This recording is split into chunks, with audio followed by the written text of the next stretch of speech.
ఈవీఎంలు అన్నది 80% of the జనాభా ఓట్లు వేసినారు. రికార్డ్ పోలింగ్ 80% జనాభా వెళ్ళి పోలింగ్ బూత్లో బటన్ నొక్కినారు.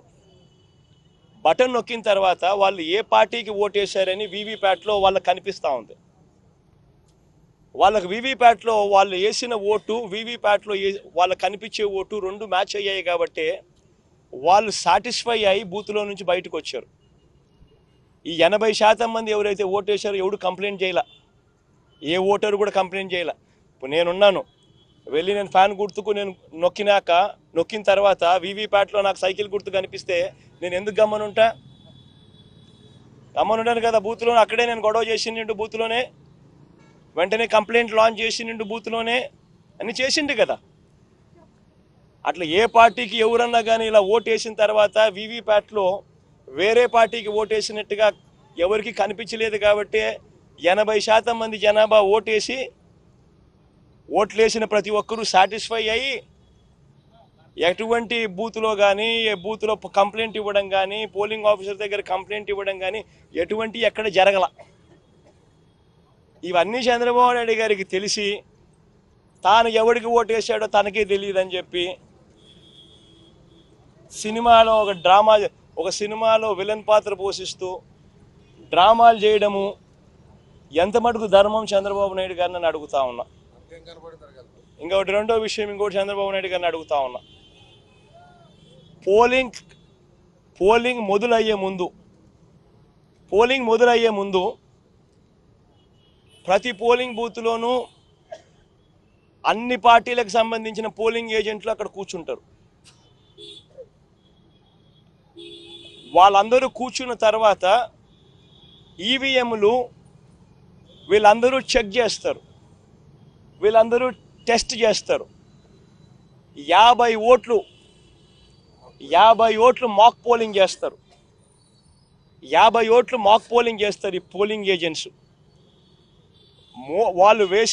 వాళ్ళు నొక్కిన గుర్తు వీప్యాట్లో వాళ్ళకు స్లిప్ ఏదైతే బయటకు వస్తుందో ఆ గుర్తు రెండు మ్యాచ్ అయినాయా లేదో చూసుకుంటారు.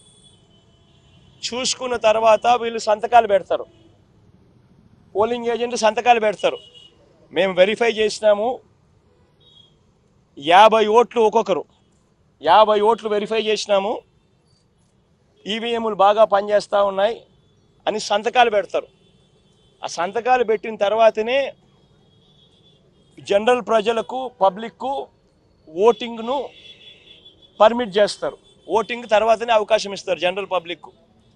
మరి ఇటువంటి తెలుగుదేశం పార్టీకి సంబంధించిన ఏజెంట్లే అన్ని పార్టీలకు సంబంధించిన ఏజెంట్లతో పాటు కలిసి నొక్కి వీవీప్యాట్లలో కూడా దాన్ని చూసుకొని కరెక్ట్గా అన్నీ పనిచేస్తూ ఉన్నాయని చెప్పి వెరిఫైడ్ అని చెప్పి సంతకం పెట్టి పోలింగ్ ఆఫీసర్లకు ఇచ్చిన తర్వాతనే పోలింగ్ మొదలైంది. మరి ఏ రకంగా చంద్రబాబు నాయుడు గారు చెప్తారు ఈ రకంగా ఈవీఎంలు అది జరిగాయి, ఈవీఎంలు ఇది జరిగాయి, నేను ఎవరికి ఓటేసానో నాకు తెలీదు అని చెప్పి ప్రజలను తప్పుదోవ పట్టించడం నిజంగా ఒక ముఖ్యమంత్రి స్థాయిలో ఉన్న వ్యక్తి చేయదగ్గ పనేనా అని అడుగుతా ఉన్నా. ఇక మూడోది చంద్రబాబు నాయుడు గారిని మీ తరపున అడుగుతా ఉన్నా, మీరు కూడా దయచేసి అడగండి.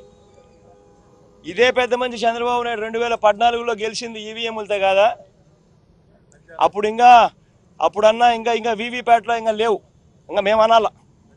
అప్పుడు బటన్ ఎవరికి నొక్కినామో ఎవరికి పోటు పడిందో మాకు తెలియదని మేము అనాలా. కానీ ఇక్కడైతే కనీసం కనిపిస్తూ ఉంది. వీవీప్యాట్ తర్వాత ఇంకా వీవీప్యాట్ కూడా వచ్చింది. బటన్ నొక్కిన తర్వాత వీవీప్యాట్లో కనిపిస్తూ ఉంది ఏ పార్టీకి ఓటేసామని. అప్పుడు చంద్రబాబు నాయుడు 2014లో గెలిచినప్పుడు అది కూడా లేదు, అయినా మేమేమనలా. చంద్రబాబు నాయుడు గారు నంద్యాల బై ఎలక్షన్ చేసినాడు, తర్వాత 30,000తో గెలిచినాడు నంద్యాల బై ఎలక్షన్. అప్పుడు ఇదే ఈవీఎంలు ఇదే వీవీప్యాట్ ఆయనకు అనుకూలంగా తీర్పు వస్తే ఏమలా అన్నీ బాగున్నాయి. వీవీప్యాట్లు బ్రహ్మాండంగా ఉన్నాయి, ఈవీఎంలు బ్రహ్మాండంగా ఉన్నాయి. మరి ఇదే ఈవీఎంలు జనరల్ ఎలక్షన్స్కు 3 నెలల ముందు రాజస్థాన్, ఛత్తీస్గఢ్, మధ్యప్రదేశ్ 3 రాష్ట్రాలలో కాంగ్రెస్ పార్టీ గెలిచింది, ఇంక్లూడింగ్ కర్ణాటకలో కూడా 4 రాష్ట్రాల్లో కాంగ్రెస్ పార్టీ గెలిచింది. బీజేపీ ఓడిపోయింది. 4 ఎలక్షన్లు, ఎన్నికలకు జనరల్ ఎలక్షన్స్కు 3 నెలల ముందు. మళ్ళీ అప్పుడు ఇవే ఈవీఎంలే కదా. అప్పుడు ఎందుకు చంద్రబాబు నాయుడు మాట్లాడలేదు? ఒక ముఖ్యమంత్రి స్థాయిలో ఉన్న వ్యక్తి ప్రజలు తనను వ్యతిరేకంగా ఓటు వేస్తున్నారు అని చెప్పి తెలిసి ప్రజల గాలి తన వైపు లేదు అని తెలుసుకొని ఎంతటి దారుణంగా డెమోక్రసీని అవహేళన చేస్తూ ప్రజల తీర్పును అవహేళన చేస్తూ మాట్లాడుతూ ఉంటే ఈ మనిషి నిజంగా మనిషేనా అని అడుగుతా ఉన్నా. తాను గెలిస్తే ఏమో అన్నీ బాగున్నట్టే, తాను ఓడిపోతే మాత్రం ప్రజలు ఓటేయలేదు అనే మాట ఒప్పుకోకుండా ఈవీఎంల మీద నెపాన్ని నెట్టడం. ఈయన బుద్ధి ఈ 5 ఏళ్ళు చూస్తే ఈయన బుద్ధి అయ్యేది. గెలిస్తే సింధుకు నేనే బ్యాడ్మింటన్ నేర్పించిన, బిల్ గేట్స్ కంప్యూటర్ ఎలా నొక్కాలో నేనే నేర్పించిన, సెల్ ఫోన్ నేనే కనిపెట్టా.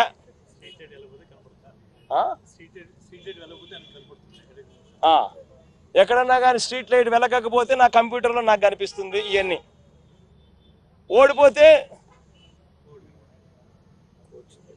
ఓడిపోతే సింధు కోచ్ తప్పు, నా computer correct, bill gates button నొక్కడం కరెక్ట్గా నొక్కల. ఇవన్నీ మాట్లాడతాడు. ఇదే జరుగుతూ ఉంది. ప్రజలు చంద్రబాబు నాయుడు గారు 5 సంవత్సరాల పరిపాలన చూశారు, ఆయన చేసిన మోసాలను చూశారు, ఆయన చేసిన అన్యాయాలను చూశారు, ఆయన చేసిన అధర్మ పరిపాలన చూసిన తర్వాత ప్రజలు ఈ 5 సంవత్సరాల చంద్రబాబు నాయుడు గారి పరిపాలనతో ప్రజలు విసిగెక్కిపోయి ఇక వద్దు బాబు చంద్రబాబు నాయుడు నీ పరిపాలన, బాయ్ బాయ్ బాబు అని చెప్పి ప్రజలు పూర్తిగా డిసైడ్ చేసుకుని చంద్రబాబు నాయుడుకు బాయ్ బాయ్ బాబు చెప్పినారు. ఇటువంటి పరిస్థితుల్లో చంద్రబాబు నాయుడు గారు తాను ఓడిపోతున్నాడు అని తెలుసుకుని దానిని, ఆ నెపాన్ని తన అన్యాయమైన మోసపూరిత పాలన మీద రాకుండా ఈవీఎంలో లేకపోతే ఇంకొకరో మీద నేరాన్ని నెట్టేందుకు విశ్వ ప్రయత్నం చేస్తూ ఉన్న అన్యాయమైన పరిస్థితి ఇవాళ ఈ రాష్ట్రంలో చూస్తూ ఉన్నాం. ఇటువంటి దుర్మార్గుడు, ఇటువంటి మోసగాడు, ఇటువంటి రాక్షసుడు, ఇటువంటి అన్యాయస్తుడు ఎంత త్వరగా పోతే ప్రజలకు అంత మంచి జరుగుతుంది. అదేవిధంగా అస్సాంలో చూస్తే 10,760 ఓట్లు తగ్గినాయి. అంటే వీళ్ళు కౌంట్ చేసిన దానికి, వీళ్ళు ఈవీఎంలో ఇచ్చిన దానికి, పోలింగ్ అయిన దానిలోకి చూస్తే, పోలింగ్ అయినది చూస్తే 12,40,306 అయితే ఈవీఎంలో కౌంట్ చేసిన దానిలకు 12,29,546 ఓట్లు ఉన్నాయి. 10,760. ఒడిస్సా ధనకల్ అనే చోట 11,93,460 ఓట్లు ఈవీఎంలలో పోలయింటే ఈవీఎంలు కౌంట్ చేసినప్పుడు మాత్రం 11,84,33,000 9,427. అదేవిధంగా గుంటూరు మన ఆంధ్రప్రదేశ్లో చూస్తే 14,11,989 పోలయింటే కౌంటింగ్ చేసినప్పుడు 14,04,061 ఓట్లు 7,928 ఓట్లు పోలైన దానికంటే ఈవీఎంలలో తక్కువగా కనపడడం జరిగింది. అదేవిధంగా ఎక్సెస్ వచ్చినాయి, అంటే పోలైన దానికంటే ఈవీఎంలలో ఎక్సెస్ రావడం జరిగింది. ఆ సంఖ్య చూస్తే అస్సాంలో కరీంగంజ్ అనే చోట చూస్తే 11,36,538 ఈవీఎంలలో పోలయింటే ఎంచే టైంకి 11,40,349 అంటే 3,011 ఓట్లు పెరిగినట్టు కనపడినాయి. అదేవిధంగా ఒంగోలులో చూస్తే ఈ 13,99,707కి కౌంట్ చేసినప్పుడు 14,11,174 ఓట్లు. అదేవిధంగా ఒడిస్సా దాంట్లో బలాస్పూర్, మధ్యప్రదేశ్లో మండ్లా, అదేవిధంగా బీహార్లో బుక్సర్, ఇవన్నీ చోట పోలైన ఓట్ల కంటే ఈవీఎంలలో పెరిగిన ఓట్లు ఇవి. అదేవిధంగా ఇక్కడ పోలైన ఓట్ల కంటే ఇక్కడ తగ్గిన ఓట్లు. ఇది ఓవరాల్గా కూడా చెక్ చేసుకుంటే వచ్చిన విషయం. రెండో దానికి చూస్తే టోటల్ ఈ విధంగా చూస్తే దేశవ్యాప్తంగా 140 నియోజకవర్గాల్లో ఈ విధమైన ఓటు డిఫరెన్సెస్ జరిగినట్టు మొత్తం దీనిలో ఫామ్ 17C దీనిలో చెక్ చేసిన చోట మనము చూడడం జరిగింది. పైకెత్మా. అదేవిధంగా ఈ విధంగా 16,000 ఓట్ల నుంచి ఈ విధంగా చేయడం జరిగింది. మే 25 ఈసీ రిలీజ్ చేసిన దాని ప్రకారము ఒక్క నిమిషం, ఇవన్నీ కూడా చిన్న చిన్నవి మాక్ ఓటింగ్లలో జరిగినవి ఇవన్నీ అని చెప్పేసి వాళ్ళు చెప్పడం జరిగింది. ఇంకా ఏమంటే ఫామ్ 20 ఇంకా ఇంతవరకు ఆన్లైన్లో కూడా అప్లోడ్ కాలే. మామూలుగా ఇవన్నీ ఆన్లైన్లో అప్లోడ్ కావాల్సిన విషయం. ఎందుకు అవన్నీ చెప్పచ్చు, లక్షల మెజార్టీలలో వస్తున్నప్పుడు ఈ 1000, 2000, 3000 ఎందుకు ఈ విధంగా అని చెప్పేసి